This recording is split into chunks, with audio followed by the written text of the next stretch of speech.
Question BPT theorem. If a line is drawn parallel to one side of a triangle to intersect other two sides in the distinct points, यदि हम एक line parallel खींचे एक side के तो वह बाकी दो साइड्स को दो पॉइंट्स पे काटेगी, जैसे यहाँ पर डी और ई पर काट रही है।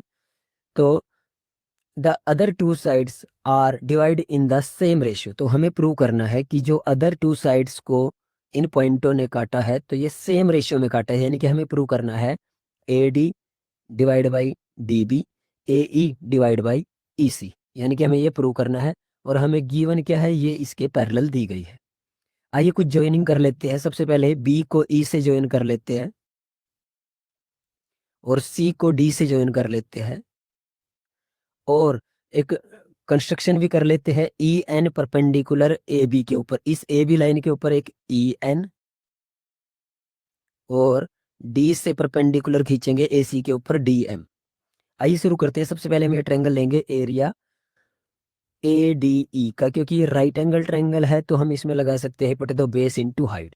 यदि हम ये वाली ट्रायंगल ले रहे हैं तो इस वाली ट्रायंगल में बेस ये हो जाएगा, हाइट ये हो जाएगी। तो हम लिख सकते हैं 1/2, बेस हमारा हो जाएगा ए डी, हाइट हमारी हो जाएगी एन ई या ई एन। दूसरा जो हम एरिया लेंगे उसके नीचे ही जस्ट साइड वाला लेंगे, उसके नीचे जो ट्रायंगल है उसका नाम है एरिया बी डी ई कर लेते हैं सीरीज वाइज।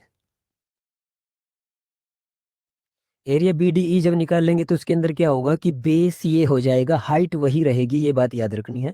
तो 1/2 बेस क्या हो जाएगा डी बी और हाइट वही रहेगी जो पिछले में से। तो 1/2 से 1/2 कैंसिल हो जाएगा, यानी से यानी कैंसिल हो जाएगा, कुल मिलाकर हमें बचेगा A D divide by D B.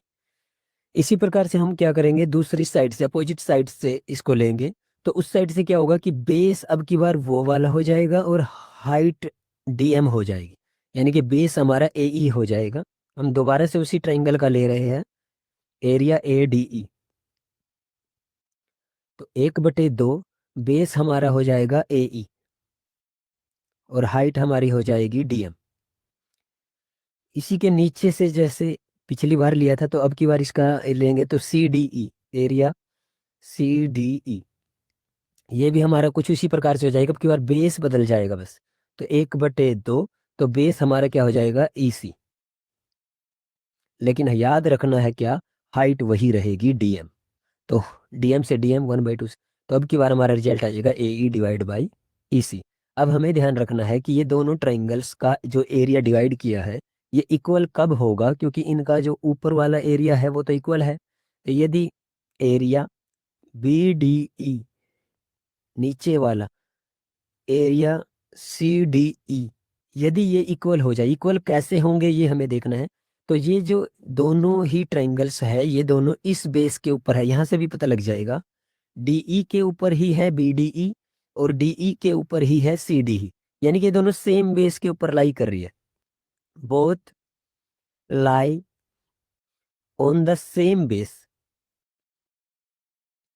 And between parallel lines. ये भी इंपॉर्टेंट बात है कि बिटवीन पैरेलल लाइंस ये लाई कर रहे हैं, यानी कि पैरेलल लाइंस के बीच में भी है, तो इनका एरिया इक्वल हो जाएगा। और जैसे ही इनका एरिया इक्वल होगा तो ये पूरा पूरे के इक्वल हो जाएगा। तो हम लिख सकते हैं area A D E divide by area B D E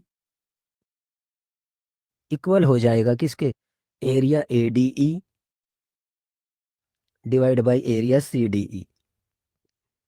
और यदि ये एरिया इक्वल हो गया तो इनकी लेफ्ट साइड इक्वल होगी, तो हम इनकी राइट साइड को इक्वल रख सकते हैं। तो हमारा A D divide by D B is equal to A E divide by E C prove हो जाएगा। Thank you.